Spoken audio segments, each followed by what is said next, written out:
Okay, welcome to this impromptu live stream. I haven't done a live stream in a while. I had the back-to-back, the back-to-back Write With Me's on the channel, but I haven't actually come on live stream because I've been so busy with teaching, I just haven't had the chance to. So this is my first live stream in a few months now. Actually, let me set before the trolls come on. Live chat on.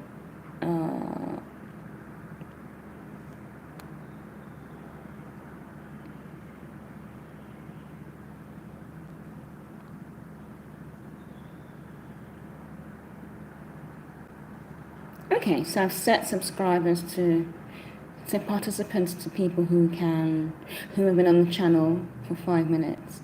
I want to make it 10, but that seems a bit unfair. But there have been so many trolls, apparently. I haven't been on in the last few months, but there's been so much trolling. So I'm just trying to keep it clean and keep it friendly. But yeah, so I'm trying to sort out all the book funnels and everything else I should have done before in terms of the free books I have. Because I haven't done any of that yet. Just close that down. Hello Bethany, how are you? I'm fine, thank you.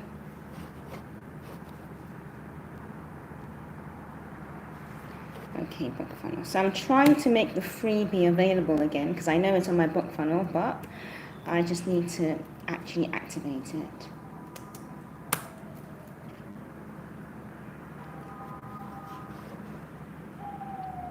So where I am is rather loud. There is a lot of,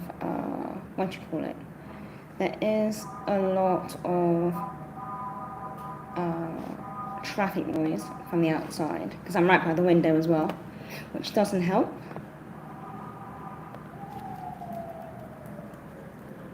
So if you have been doing any writing or anything of the sort, and you want to share what you've been writing, please do let me know. So anyone who's interested, I'm still using the Logi mouse and the keyboard as well, and they just haven't missed a beat at all. So anyone who's interested in getting them, they're just absolutely perfect. And if you want to connect anywhere or write on your phone or anywhere else, it's fantastic. That's what I can say, absolutely fantastic. And I'm not getting paid for this or anything, it's just my honest opinion. Have you moved or are you just out of town? I'm out of town. I'm somewhere very tropical at the moment because I'm on holiday. So yeah, I'm out of town, which is nice.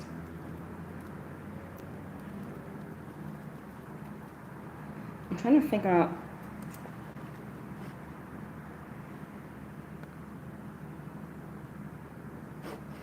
Okay. Yes, I have two. So I want to make Heathens, the prequel to Heathens, free again, because I did something that, I don't know what I did. And the website is going back up soon. At the moment, it's just not on because the provider I was with previously, we decided to go with another provider.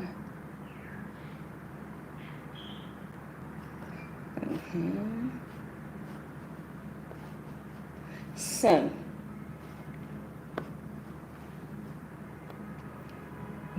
the books available there will just be Heathens, the first prequel to the Heathens series.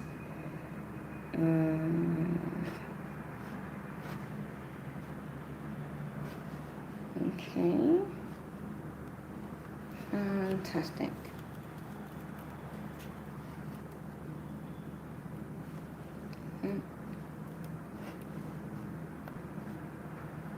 Okay, so today I'm working on from Scrivener. I'm back on Scrivener again. And Scrivener is always my go-to for all my writing because it's just easier. If you've ever used Scrivener, try it out. don't use the trial, use the full version. It's absolutely amazing.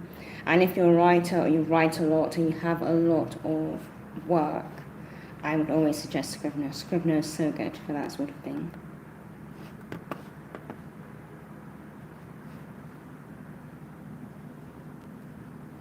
So Heathens, Heathens, Heathens.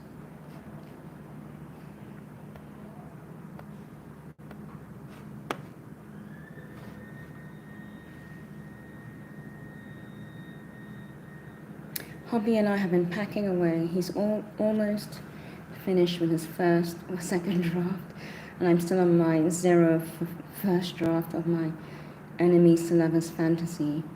Ah, so your husband writes as well. That's pretty good.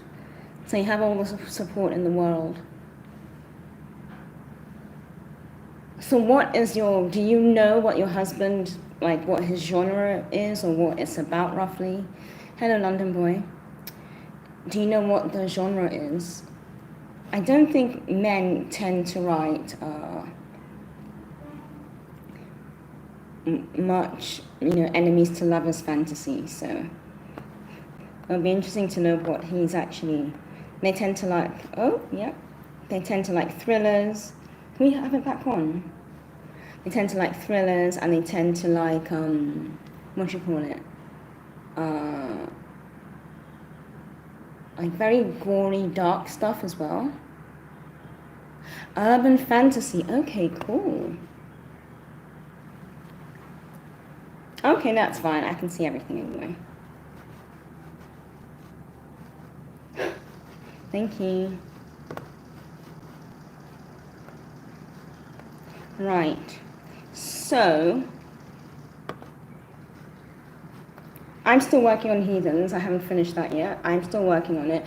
It is going well. I've had to have several breaks from it because I caught the flu more than once, which I think is a bit abnormal.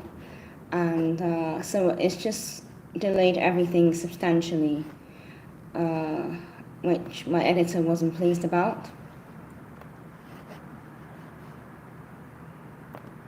But I'm just going to crack on with it, really.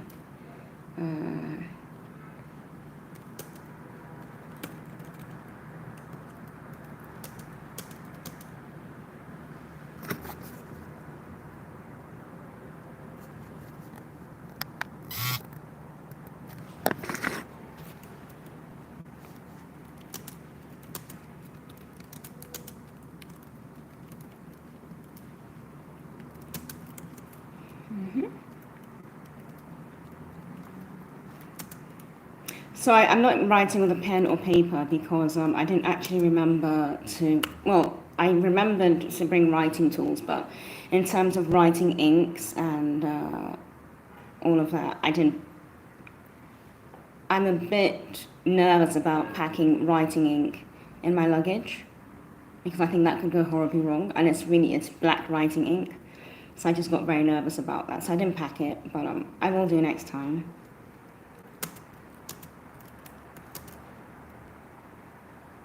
Yes, it was rough. It was extremely rough. It was.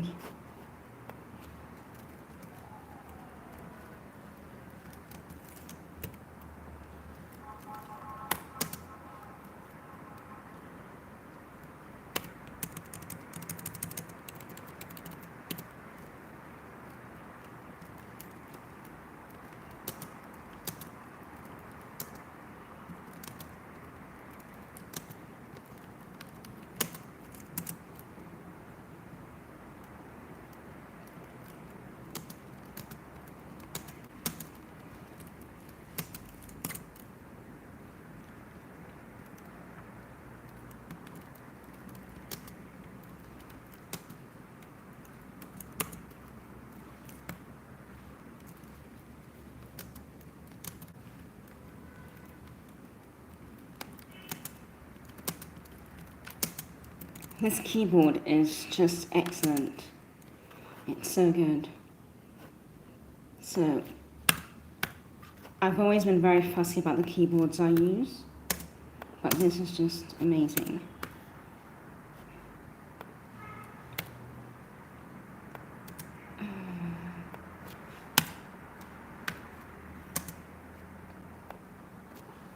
and a mouse as well, and the compatibility is just amazing, and they both turn on so easily as well.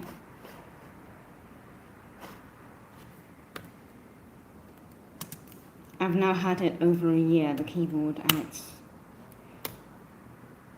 Now, you don't have to go for the more expensive Logi brands, because I know this is like the very basic Pebble keyboard, and this is the basic, I think it's the MS350S mouse, and this was like about 17, maybe dollars or 17, I calculate everything in dollars now, because I'm always traveling, $17 or about that. This was slightly more expensive, but this has lasted over a year. And it's just, I've spilt, well, when I say spilt things on it, I've spilt moisturizer on it, so nothing too watery, but it goes really well. It's easy to clean.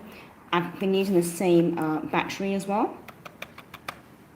Same battery that came with it, no problem.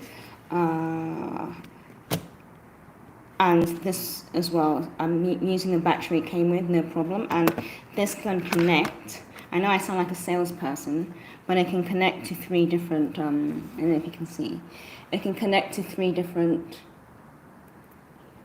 so like laptop, phone, other laptop, and it just does it really quickly, really good.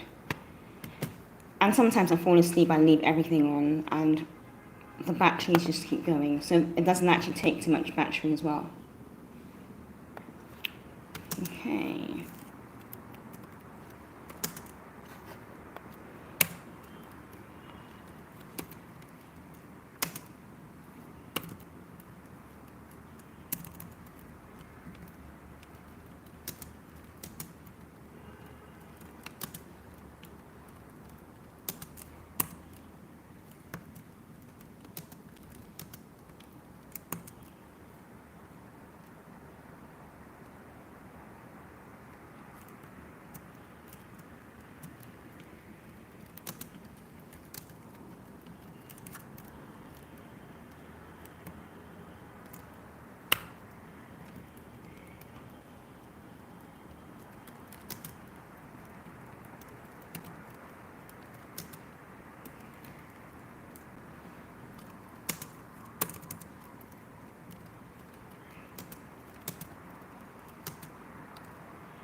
Smordella.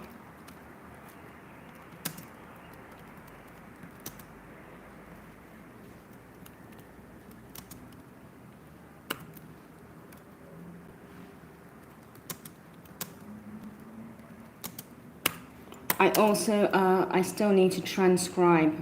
Transcribe, is that the right word? So basically, I recorded so much onto my phone.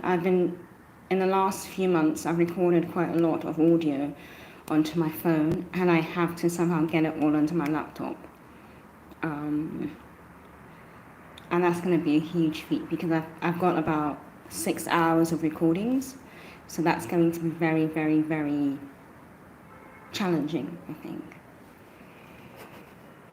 So if you have any special ways of getting the recordings onto a written format or any special ideas or any like cheat hacks or anything, please do let me know.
Mordella wasn't happy about the plan. It seemed dangerous and just a bit ridiculous.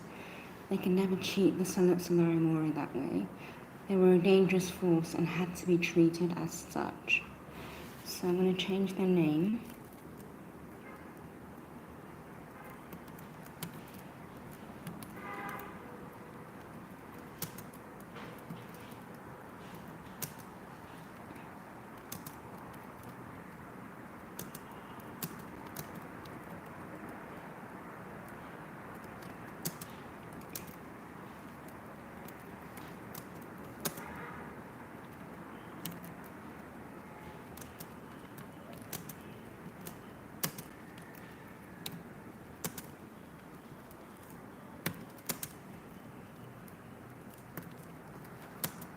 I'm actually thinking of using the random name generator as well.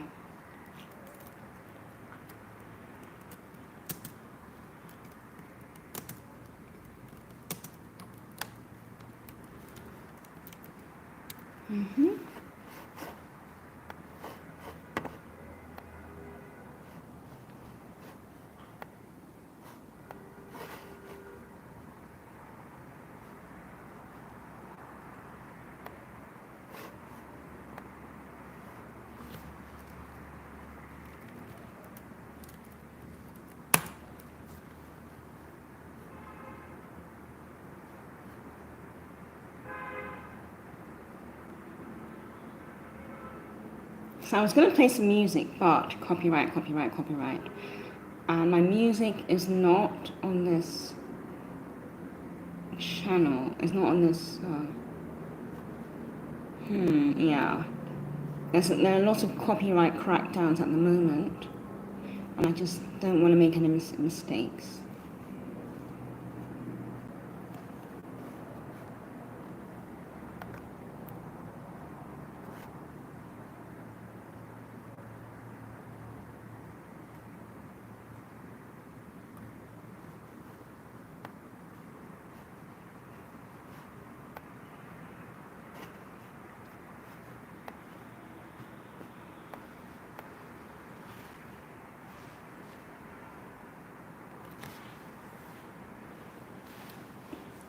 I'm really particular when it comes to names. I use a site called Behind the Name because it's really good for having the history and meaning of names. Yes, of course, of course. I'm very, very careful with names now because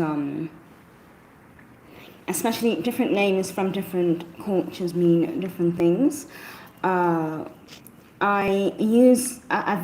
included a name in my Heathens series, and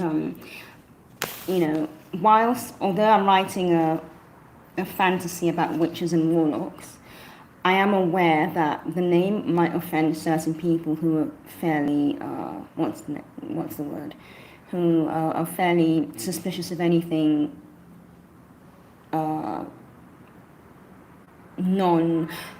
suspicious of anything that would refer to the occult or witches or warlocks or whatever, because this name means the sensitive, yeah, because this name means the devil has entered. The wizard has entered, and I love it. But it's a name from my culture, Shawole, but it's becoming increasingly. It's not used as much because it's seen as evil. But I love it. It's a lovely name. But it's a shame that we're not using these names because they represent something that we don't like. So, yeah. But I love experimenting with names, and I think that the more you maybe have access to all these different cultures, you have some amazing names out there you can use, and like you said, find out the meaning of the name as well, because it's very, very important. And actually, just to say that in a book I was reading recently, the author used a name from a certain part of the African continent, and then the second name, this person's brother or sister, or this person's sibling, their name was from another part of the continent. So I just thought to myself, oh my goodness, you've used two different cultures and they're supposed to be related. So for me, it didn't track as realistic because, and it was very jarring because I knew the history of the names, I knew what the names meant, but obviously the author didn't, and I just cherry picked them, which is great, but for those of us who actually know what everything means, it can kick you out of the story and not seem realistic enough. Yeah. So that was a shame. Lilith, yes. I first heard the name Lilith from the Frasier series, and I loved that. I know Lilith refers to what Frasier, it's a demon or something, isn't it? She's supposed to be a demon. Yes, a mythical female demon. Yeah, I know Lilith because of Lilith from Frasier. So she always struck me as very different, and her name as well. And then the fact that Frasier and Niles would refer to her as as a demon. Yeah, I loved her character. I loved them. That's a beautiful name. That's a lovely name. I do love occult names. I think I think we're just too sensitive to them.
But that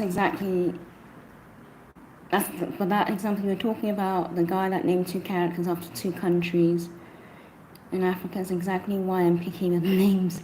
I never want to be that person that looks like they just went for the most exciting and exotic name they could find. Yeah, honestly, when I was reading the book, it was like a kick. I can't explain it. It was like a kick because these 2 cultures are so distinct and so different and so not opposites, but they're very, very distinct cultures. And I thought, oh, he probably picked very, very extravagant names out of a hat. But the issue with that is for people who recognize where those names are from, it's very, very, it's very jarring, and it just completely kicks you out of the story. Yeah.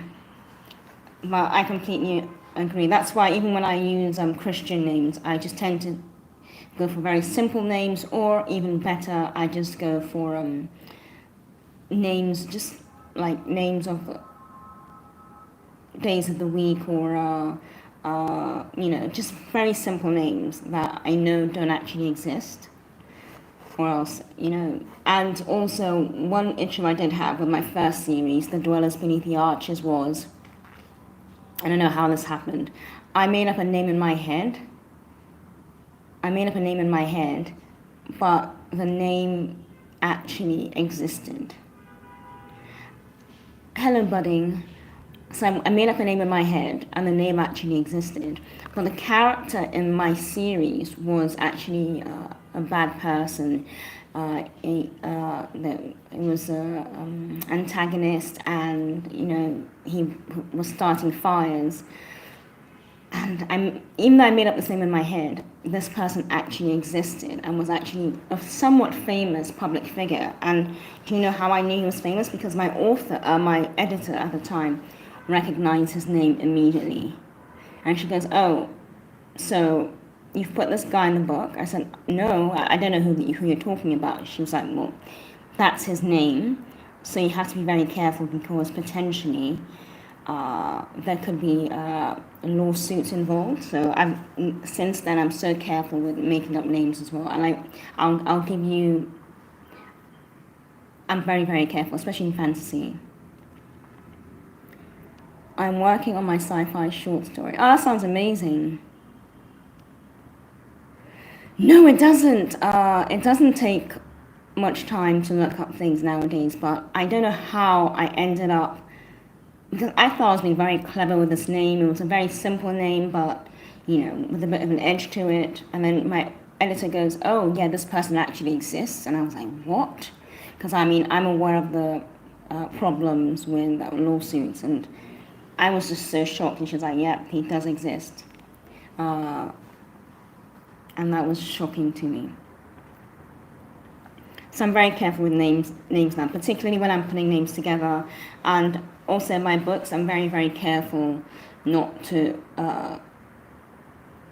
use too many surnames as well. I'm just very careful because you have to be. You have to be.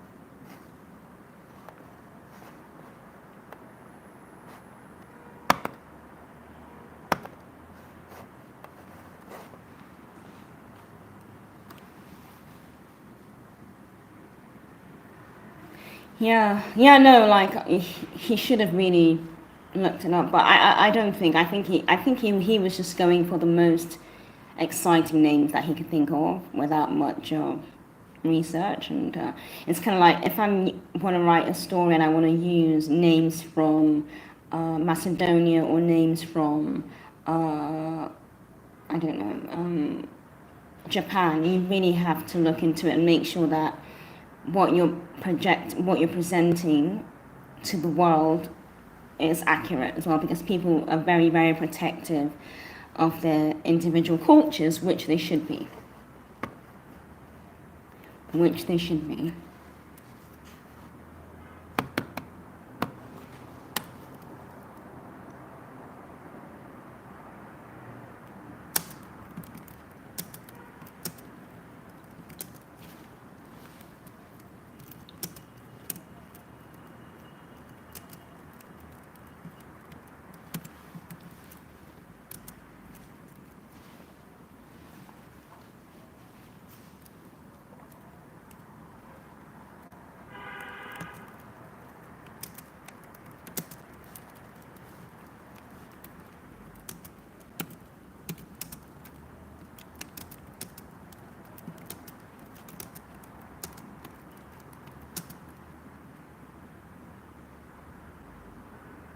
Yeah, I don't know how I did that. I don't know how it got to that point where I picked the name of someone famous. I don't know.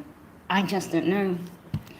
I have no plan. I had no plan. I had no clue, and I thought I was making it up. I mean, the first name was a normal name, but I thought I was making it up, and it came back to bite me in the arse. So that was very unexpected. But nothing bad happened because obviously it was a fantasy, and the reason why my editor said to be careful is because obviously clearly this was a fantasy novel I was writing, but she said if you're writing more fiction or more,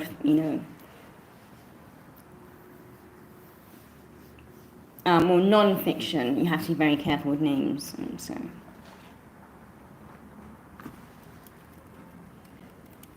I'm not sure if budding is still here.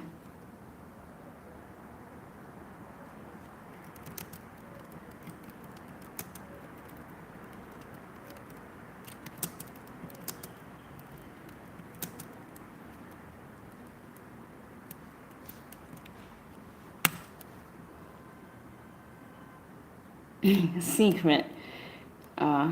Yeah. Yeah, some people are quite protective of their work. I've got the air conditioner right back.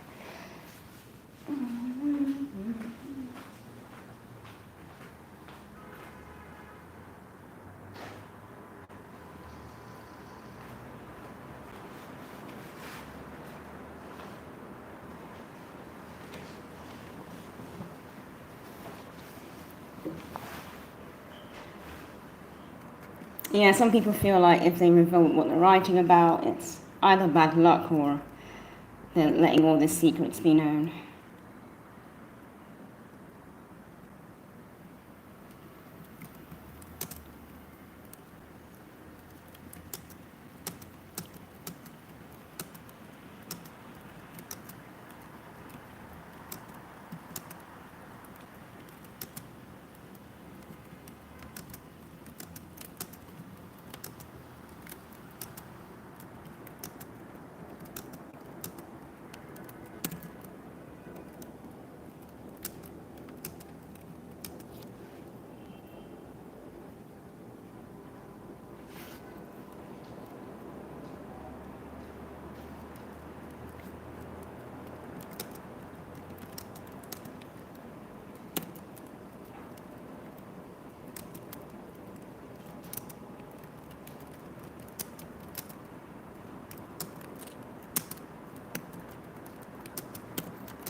Okay, so it's about the time period when the extinct animals are de-extinct and humans have to live underground, an underground city. So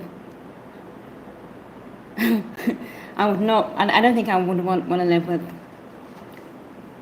dinosaurs, I don't know. That would be a bit, but then I don't think there'd be so much danger in living with animals that are extinct. Because they weren't particularly dangerous, were they? Or am I being very naive here? Well, that sounds like an amazing plan, an amazing story. A saber-toothed cat.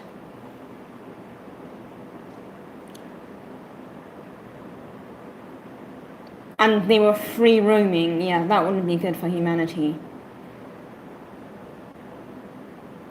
Think about the number of people who would try and pet the cat as well.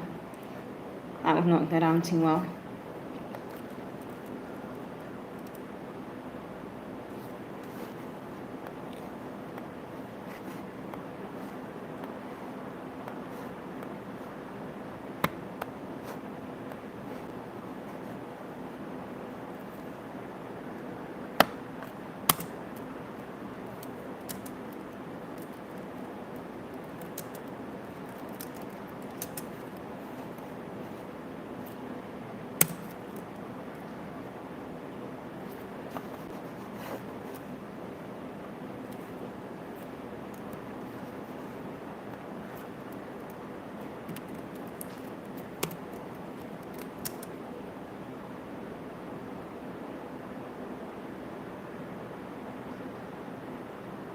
So basically, after the dire wolves, humans went, what else can we do?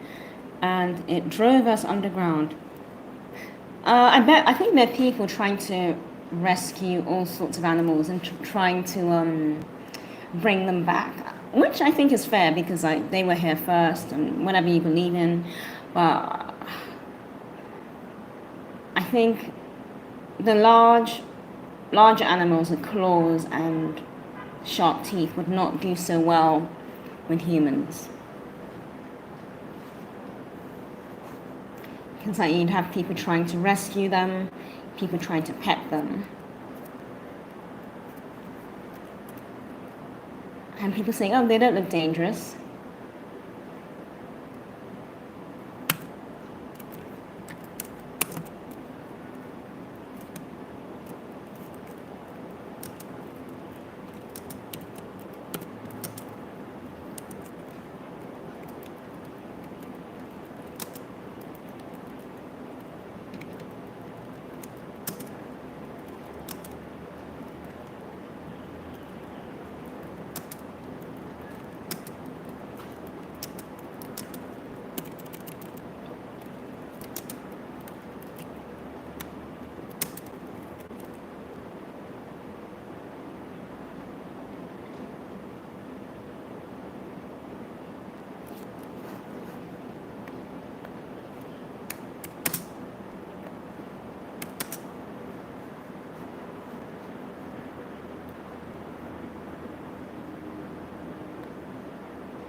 You see, two direwolves were recently de-extinct. I heard about that. You see, two direwolves were recently de-extinct, so I took inspiration from there and decided to make a sci-fi short story. Also, these de-extinctions of ancient animals might perhaps lead to greater consequences in the future. I do agree. I think I did hear about the direwolves. It would be interesting to know how they were able to de-extinct them, because I thought once you were extinct, that was it. Your DNA was gone, all traces that you'd been here, anything linked to your DNA was completely gone. So, but I don't agree with the de-extinctions and all that, if that's the right word. I think that's fairly dangerous. And I'm the sort of person who likes to go larking in the woods and just go there and, you know, sit there, and I'd be the first person to be mauled by a tiger or something. They took samples, I guess. Yeah, possibly. I just didn't fancy a mauling.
So the scene I'm writing now,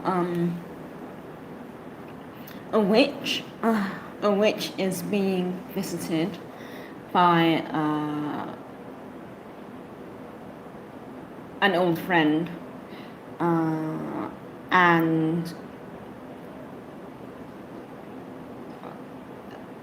there's a bit of a twist to it, which I don't want to reveal. But she's being visited by an old friend, and she first realizes the friend is in the room with her when she feels a strange tingling sensation. So the friend at the moment is in the room with her, but she's completely invisible. So I've put a bit of a twist in there because I don't want to reveal too much. It was an idea I had when I was on the plane, and I couldn't write it on the plane because my laptop was almost dead.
Oh, wow, okay.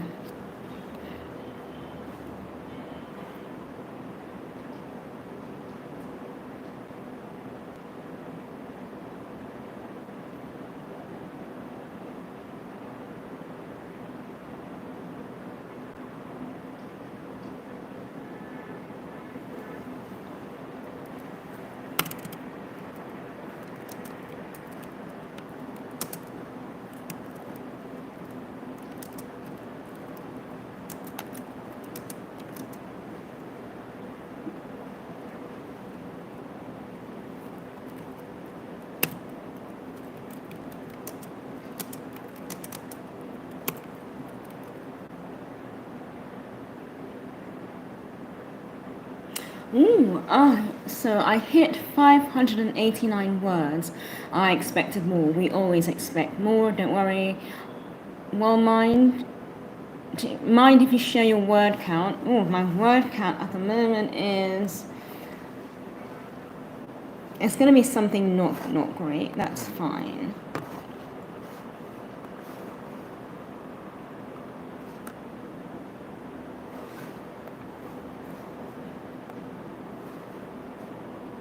So my word count actually is just under 700.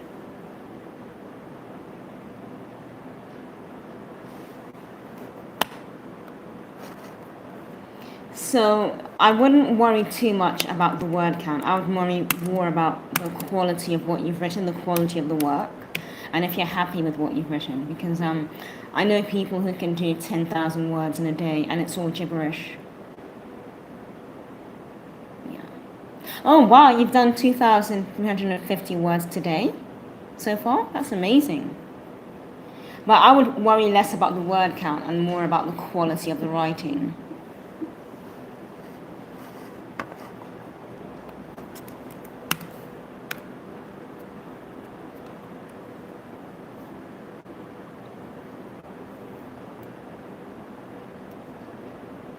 Not today, yeah.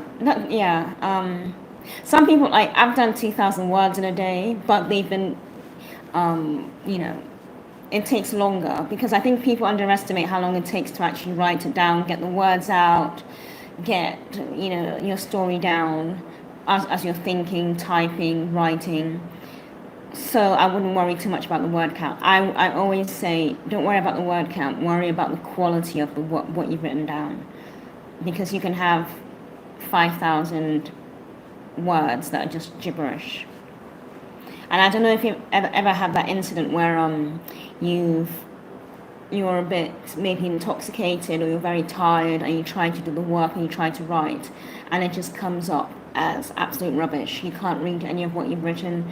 None of the sentences make sense. It's something similar to that. So it has to be like good words you put down.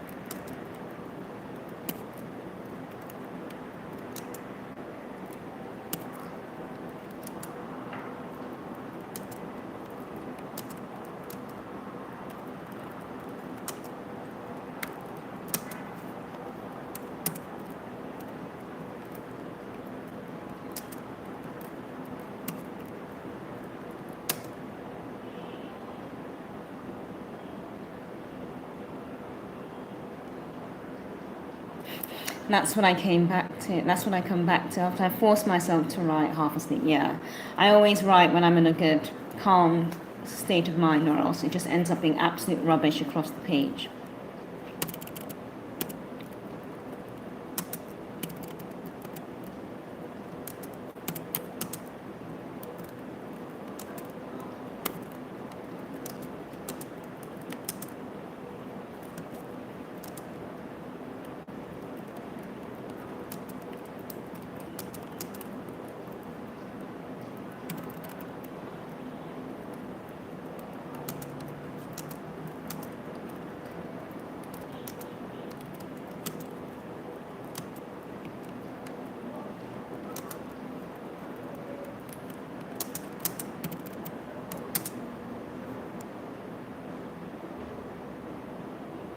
Yeah, when you have a good rhythm going, and I'm glad your husband was able to do 2,200 words. When you get a good rhythm going, it's the best feeling in the world. It's a really good feeling. And especially when it's a good rhythm, it's good content, and you can definitely put it all in the story as well. It's really good.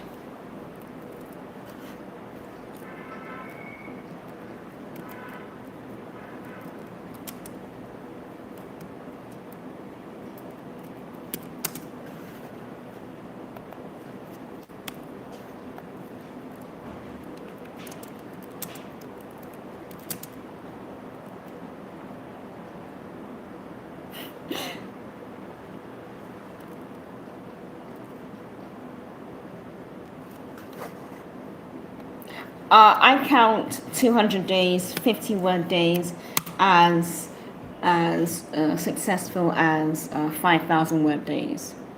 So, to me, they're all successful days as long as you're still getting your ideas and your thoughts down on paper.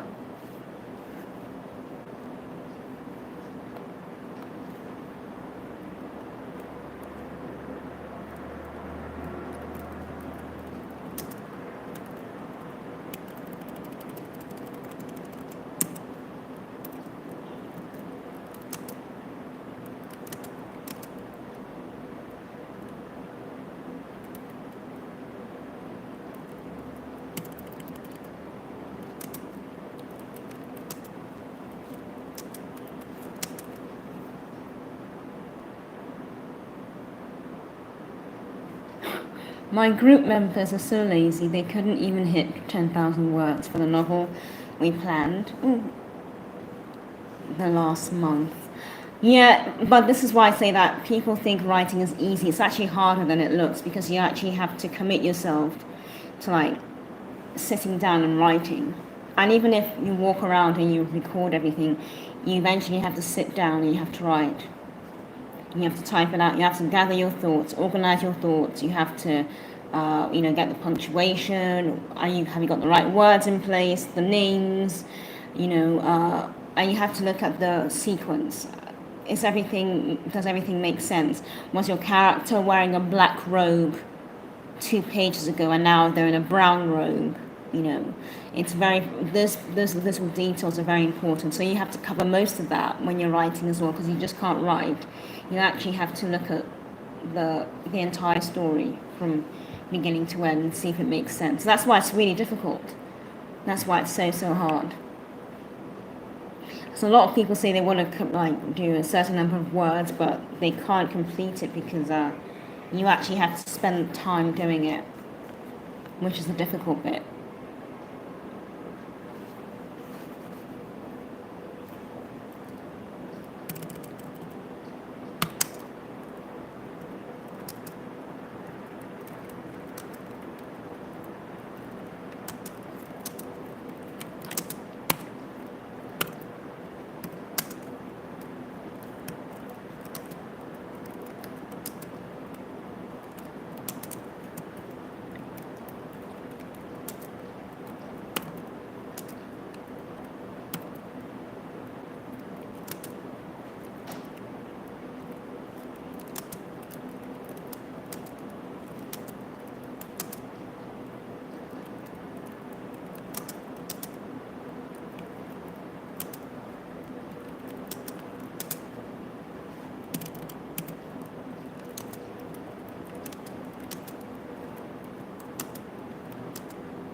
Okay.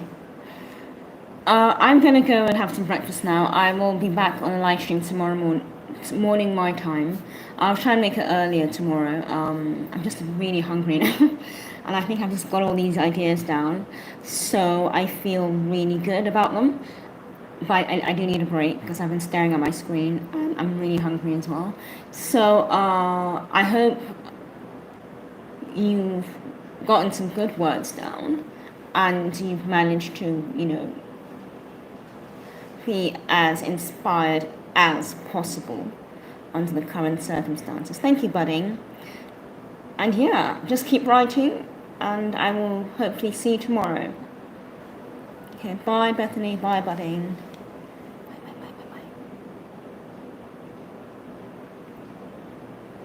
I'm starving.